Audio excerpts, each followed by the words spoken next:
열왕기상 14장 21절입니다. 21절부터 31절 마지막 절까지입니다. 르호보암과 여로보암 이야기, 이게 솔로몬 이후의 역사인데요. 여로보암 이야기가 길게 기록된 반면에 르호보암 이야기는 아주 간단하게 지금 오늘 말씀에서 이야기를 하고 있죠. 별 할 말이 없는 사람이다, 그런 뜻이기도 합니다. 21절을 보시면 21절에 이런 말을 해요. 솔로몬의 아들 르호보암은 왕위에 오를 때 41세라 여호와께서 자기 이름을 두시려고 택하신 성읍 예루살렘에서 17년 동안 다스렸다. 그렇게 이야기를 합니다. 41세부터 17년을 다스렸으니까 58세까지 그리고 죽었다는 거니까 뭐 그렇게 길게 통치를 한 것은 아니죠. 근데 여기에서 우리가 특이한 것은 무엇이냐면 하나님께서 자기 이름을 두려고 택하신 성읍 예루살렘, 이렇게 하는 표현이에요. 하나님의 이름을 두려고 택한, 하나님의 이름을 둔 곳이 또 하나가 있죠. 그게 뭐죠? 성전입니다. 열왕기에서는 성전을 하나님이 계신 곳이다 하지 않고 하나님의 이름을 둔 곳이다, 이렇게 이야기를 하는데 상징적이다 하는 거죠. 그러니까 하나님의 이름은 구약에는 예루살렘과 성전에 있지만 신약에 오면은 하나님의 이름이 교회에 있어요. 이 교회가 뭐냐 하면 건물이 아니라 바로 우리들입니다. 그래서 성도는 하나님의 이름을 가지고 있는 자들이죠. 그래서 나를 통하여서 하나님이 드러나야 돼요. 하나님께 영광이 돼야 하고 나의 삶이 하나님을 나타내는 삶이어야 합니다. 그러려면 어떻게 해야 되죠? 구약을 가지고 이야기하면 예루살렘 성 또는 성전이 있는 것 자체로가 아니라 그 성에 살고 그 성전에서 예배드리는 사람들이 하나님의 말씀을 순종해야만 하나님의 이름을 둔 것이 가치를 발휘하는데 르호보암 때는 그러지 못했다는 거예요. 그래서 뭐라고 이야기를 하느냐면 22절로 23절을 보면 이게 이제 첫 번째 문단인데 이렇게 말을 해요. 유다가 여호와 보시기에 악을 행하되 그의 조상들이 행한 모든 일보다 뛰어나게 하며, 그러니까 그 전 조상 시대보다도 훨씬 더 악을 많이 행했어요. 그 범죄로 여호와를 노엽게 했다. 그러니까 하나님의 이름을 두었다라는 것과 악을 행하고 하나님을 노엽게 했다라는 것은 전혀 상반되는 반대 이야기잖아요. 그래서 그 하나님을 노엽게 하고 악을 행한 그것이 뭐냐 할 때 23절 이는 그래요. 바로 그 노엽게 하고 악을 행한 걸 설명하는 거죠. 그들도, 이 그들도라는 이 표현이 중요한 표현입니다. 여기서 그들도 하면은 그들 말고 누구도 있었다는 거잖아요. 그게 누구예요? 그게 길게 이야기를 했던 여로보암입니다. 여로보암과 북왕국 이스라엘. 그러니까 이 북왕국이 유다에서 갈라져 나갈 때는 유다 왕의 악행, 솔로몬의 악행과 그 아들 르호보암이 계속해서 악행을 하려고 하는 것을 보고 반발을 해서 우리는 좀 좋은 나라를 만들겠다라고 나간 거 아니에요? 그런데 똑같은 놈들이 됐잖아요. 근데 남쪽 유다는 그 꼴을 보고 우리가 너무 잘못했구나 라고 반성을 하고 그러면 좋은 나라를 만들었느냐? 아니고 그들도, 그러니까 우리식으로 표현하면 이놈이나 저놈이나 그런 뜻이에요. 이 요즘 사람들은 이놈이나 저놈이나 하면은 뭐라고 비판이 아니라 비난을 하느냐면 그러니까 결국은 물귀신 작전을 하려고 그러느냐 이렇게 이야기를 해요. 그러나 실제로 이놈이나 저놈이나죠. 사실이 이놈이나 저놈이나인데 이놈은 나쁘고 저놈은 좋다라고 말할 수 없잖아요. 똑같이 나쁜 놈들이잖아요. 지금 이 이야기예요. 이스라엘이나 유다나 이놈이나 저놈이나 다 악하기는 마찬가지였다. 그렇게 이야기를 하고 있다고요. 이스라엘은 자기들이 정죄하고 쫓아냈던 그 세상, 그게 가나안이잖아요. 가나안 사람들을 죽이기도 하고 쫓아내기도 하고 그들의 땅을 차지했는데, 그리고 새로운 가나안 땅의 주인이 된 이들을 보니까 이놈들도 나쁜 놈이다, 이런 의미일 수도 있죠. 그러니까 북왕국이나 남왕국이나 가나안이나 이스라엘이나, 뭐 신약으로 오면은 예수 믿는 사람이나 안 믿는 사람이나 그런 의미예요. 그러면 하나님의 이름을 두려고 택한 성읍이 아무 의미가 없는 거죠. 하나님의 이름의 그 영광이 안 나타나는 거예요. 그래서 그들도 한 다음에 그 구체적인 악행의 내용을 이렇게 말을 해요. 산 위에와 모든 푸른 나무 아래에 산당과 우상과 아세라상을 세웠습니다. 여기 아세라상을 세웠다 그러는데, 이 아세라상이 우리가 앞에 13, 14장에서 본 것처럼 이게 여로보암이 했던 거고 똑같은 거잖아요. 또 산당도 마찬가지. 산 위에 푸른 나무 아래 산당과 우상. 이거 솔로몬 때 산당을 많이 세웠어요. 그러니까 이스라엘의 타락은 언제부터냐 할 때 솔로몬 때부터. 이렇게 놓고 보면 이스라엘의 역사 속에 다윗 시대 딱 한 시대 빼놓고는 다 타락에 물든 시대였고, 그렇게 북왕국이나 남왕국이나 타락에 물든 시대가 진행되다가 가끔 한 번씩 믿음 있는 왕이 나타났는데, 이 왕들은 한계가 있었죠. 왜요? 오랜 세월 동안 전통적으로 해왔던 이것을 타파를 못해요. 그러다가 어쩌다가 또 한 왕이 그거를 타파시켜서 다 산당들을 없애고 했는데, 그 아들 때에 가면은 또 다 복원이 돼. 그래서 이 우상 숭배나 악은 쉽게 없앨 수가 없다, 한 번 들어오면. 우리 기독교 신앙 안에도 우상 숭배나 미신적 요소들이 들어왔거나, 또는 우상 숭배가 아니더라도 다른 어떤 비기독교적인 신앙의 행태나 어떤 요소들이 들어오면, 그것이 한번 유행을 하고 성도들 삶에 깊이 들어가면 그거 없앨 수가 없습니다. 굉장히 힘들어요. 아무리 목사가 말을 해도 안 돼. 제가 강대상에서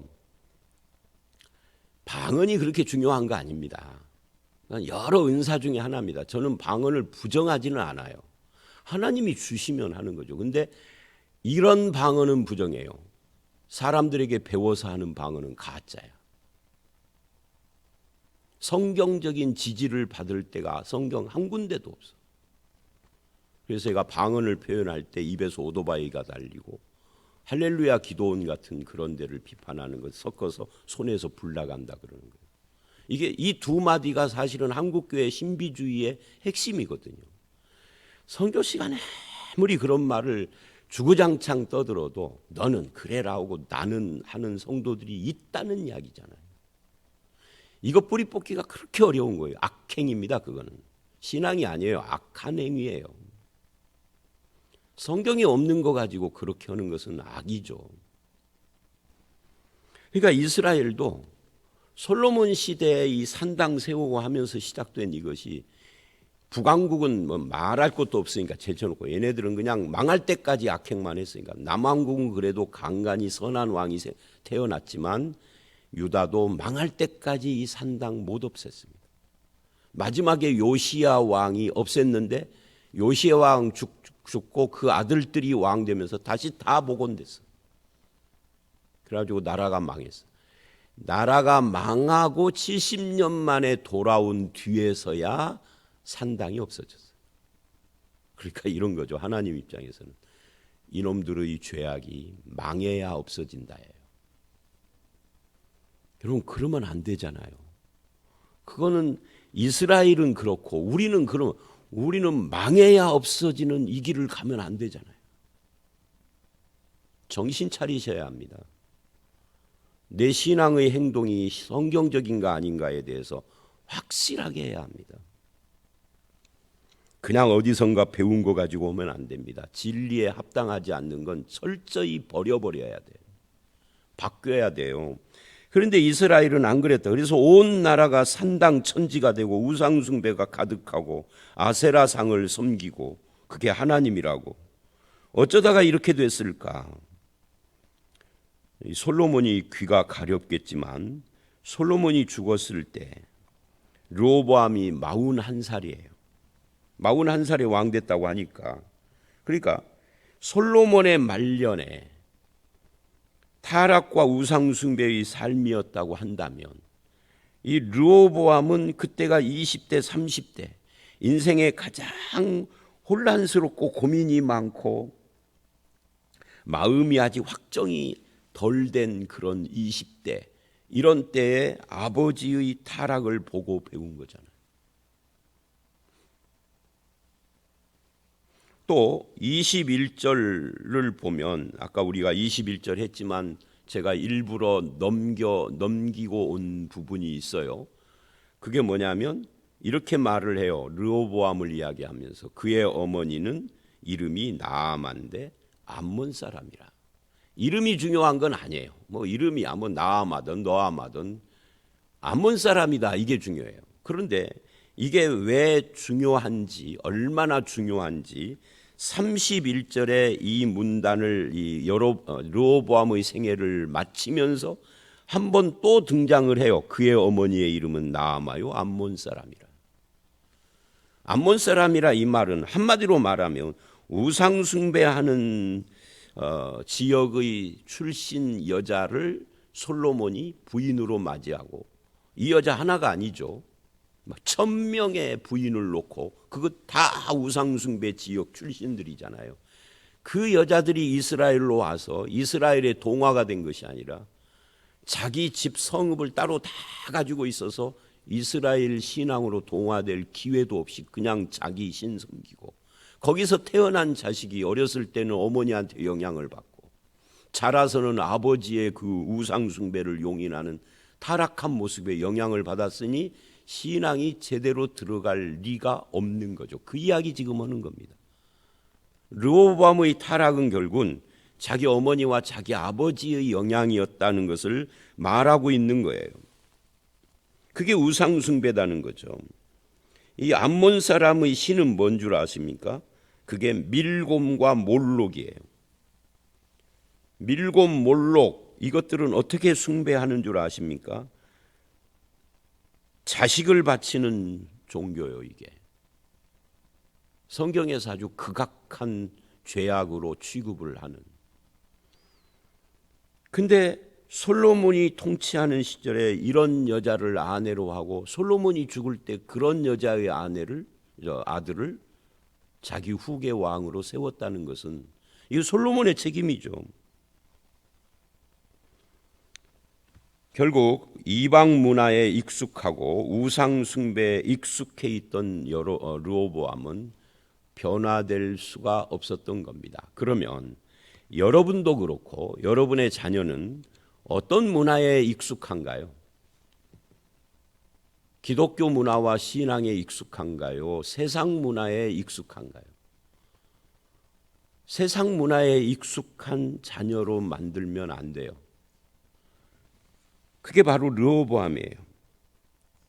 자, 그래서 24절을 보면 23절은 이 악행이 주로 우상숭배였다. 그 영향이 그 어머니와 솔로몬 아버지의 영향이다 하는 거고요. 24절은 이 악행의 도덕적인 부분을 이야기합니다.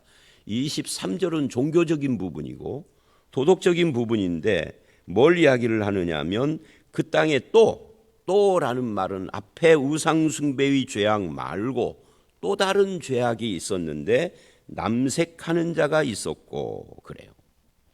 남색한다라는 말이 뭐예요? 이게 동성연애를 말하는 겁니다. 그러니까 소돔과 고모라 같은 짓을 이스라엘이 저지르고 있었다 하는 것을 지금 말하고 있는 거예요. 지금도 요즘 여러분 뉴스에서 보셔서 알지만 이스라엘 오고 하마스 오고 전쟁을 지금 하고 막 몇천 명 막 죽고 죽고 몇백 명 죽고 막 그러잖아요. 그런데 지금 현재 21세기에 전 세계에서 이제 세계에 동성연애를 법적으로 인정하는, 우리나라로 말하면 그게 차별금지법입니다. 차별금지법이 차별을 금지하자, 좋은 표현이잖아요.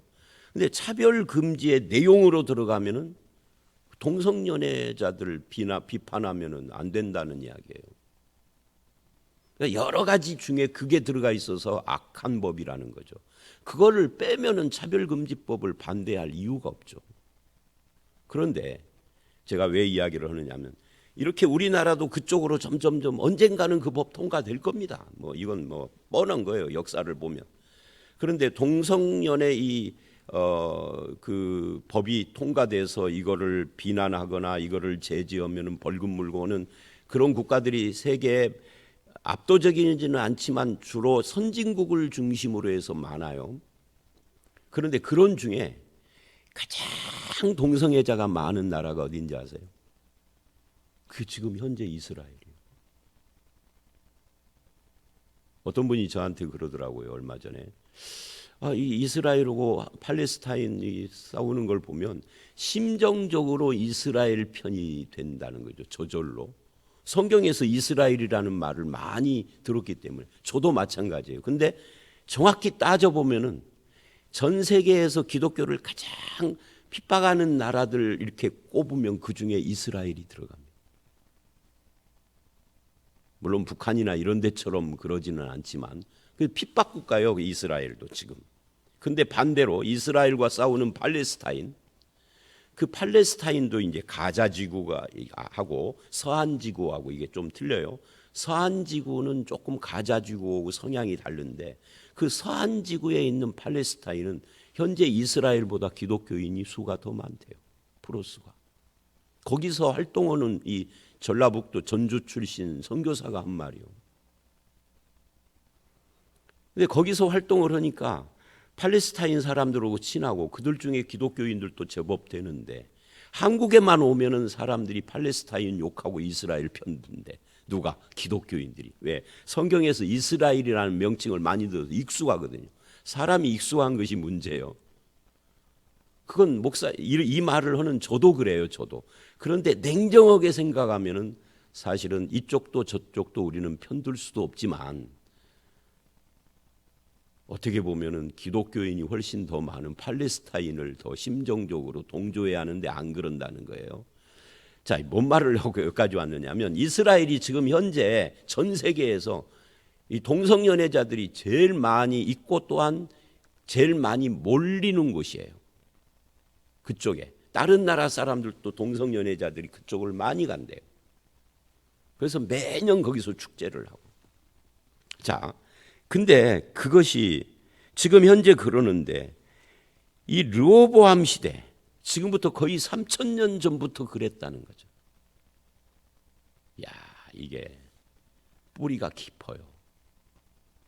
이스라엘이 하나님의 선민으로 택함받았지만 삶은 선민의 삶을 산 적이 없어요, 별로.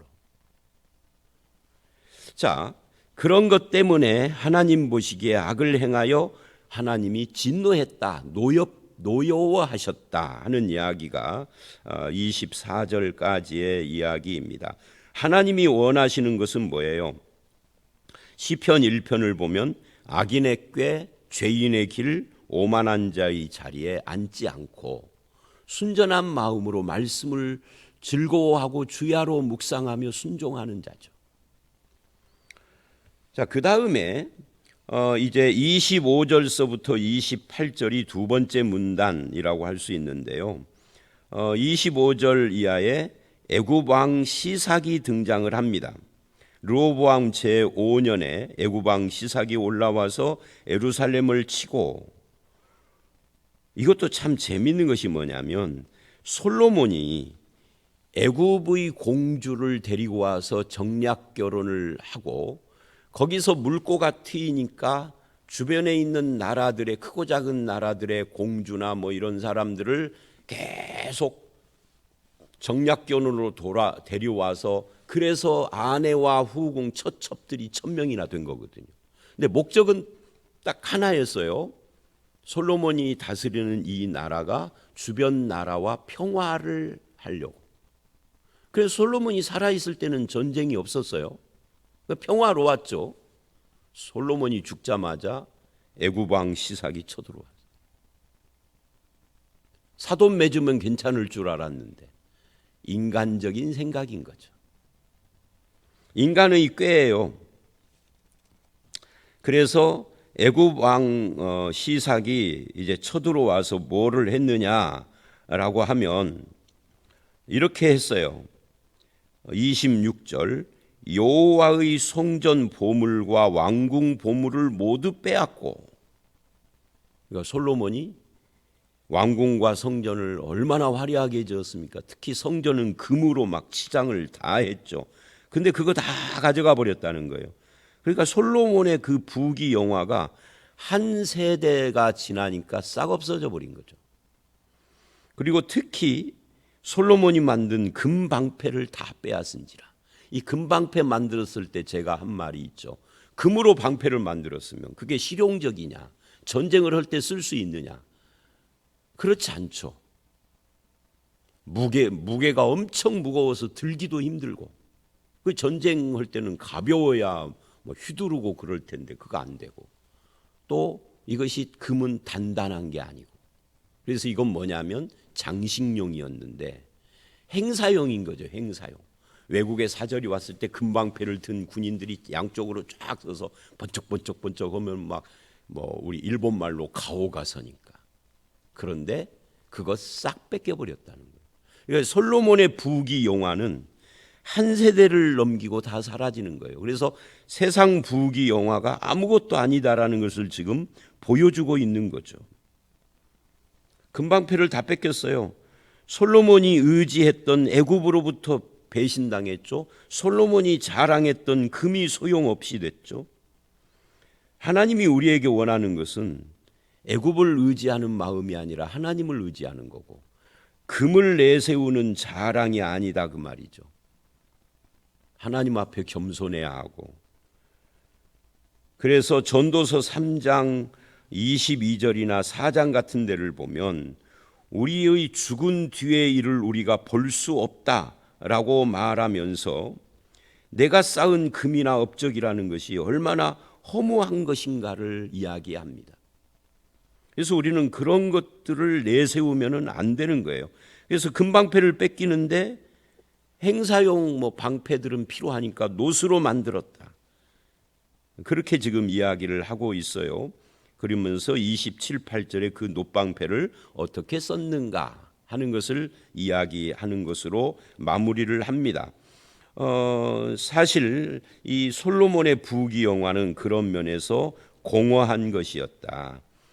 차라리 우리의 마음을 하나님 앞에 겸손함과 하나님의 말씀에 순종함으로 우리의 삶을 채우면 이런 일들이 일어나지는 않을 텐데 하는 아쉬움이 있는 거죠.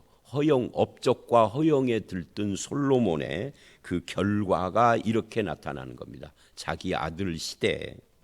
그리고 이제 29절로 31절은 르호보암의 남은 사적을 이야기를 해요. 여로보암과 르호보암 사이에 항상 전쟁이 있었다. 그것이 르호보암의 사적의 이야기예요. 전부 다예요. 참 가난하죠. 앞에 우상 숭배, 도덕적 타락, 그다음에 솔로몬의 금방패 다 뺏긴 거, 그리고 전쟁한 거 말고는 르호보암이 한 일이 없죠. 초라한 인생이죠. 이런 인생을 우리는 살면은 안 됩니다. 뭐 왕의 자리에서 떵떵거리기는 했으나 하나님 보시기에는 초라한 인생이다. 별 볼 일 없는 인생이다라고 그렇게 평가를 한 겁니다. 여러분의 인생이 하나님 앞에 가면은 어떻게 평가를 받을까요? 아니, 하나님 앞에 우리는 가기는 할까요? 그거부터 따져봐야 되죠. 정말 우리의 신앙은 바른 신앙일까부터 시작을 해서, 자, 그러면 구원받은 바른 신앙이라고 치고, 그러면 하나님은 우리의 신앙의 인생을 뭐라고 할까요? 착하고 충성된 종아, 잘했다, 잘 살았다 라고 할까요? 너는 구원받은 성도로 왜 그 모양으로 살았니? 라고 할까요? 모르죠. 모르는데 스스로 자문해 봐야 돼요. 그래서 하나님 앞에서 구원받은 성도라는 것은 물론 당연해야 하고, 또 구원받은 성도로서 잘했다, 충성된 종이라는 소리를 듣는 성도의 삶을 살아야 합니다. 그러려면 우리가 죄인의 길 악인의 꾀 오만한 자의 자리에 앉지 않아야 하는 거죠. 그런 삶을 살아서 하나님과 이 땅에서는 동행하고 하나님께 영광을 돌리는 저와 여러분들이 다 되시기를 주의 이름으로 축원합니다. 함께 기도하겠습니다. 하나님, 르호보암의 생애를 이야기를 하면서 그는 그의 어머니 나아마와 암몬 여자와 그의 아버지 솔로몬의 타락의 영향을 받아서 여호와 보시기에 악을 행하며 하나님을 노엽게 하였으며 모든 산과 푸른 나무 아래 산당과 우상과 아세랑을 세워 우상 숭배를 하고 도덕적으로 타락한 남색하는 자가 들끓는 그런 나라를 만들며 가증한 일을 본받아 행하는 그런 국가를 만들었던 것을 성경은 지적을 합니다. 우리의 삶은 어떤지를 생각하기를 원합니다. 하나님의 백성으로서 바른 길을 가게 하시고 죄인의 길 악인의 꾀 오만한 자의 자리에 앉기보다는 말씀을 늘 묵상하며 하나님의 뜻을 행하고 하나님 보시기에 칭찬 듣는 잘했다 충성된 종이다라고 하는 그런 말씀을 듣는 길을 걸어가게 하여 주시옵소서. 세상의 권력을 의지하거나 보물을 의지하고 금을 의지하는 그 허용된 삶이 아니라 하나님과 하나님의 말씀을 의지하는 성도로 우리의 남은 인생 살아갈 수 있도록 붙들어 주실 줄 믿사옵고 예수님 이름으로 기도드렸사옵나이다. 아멘.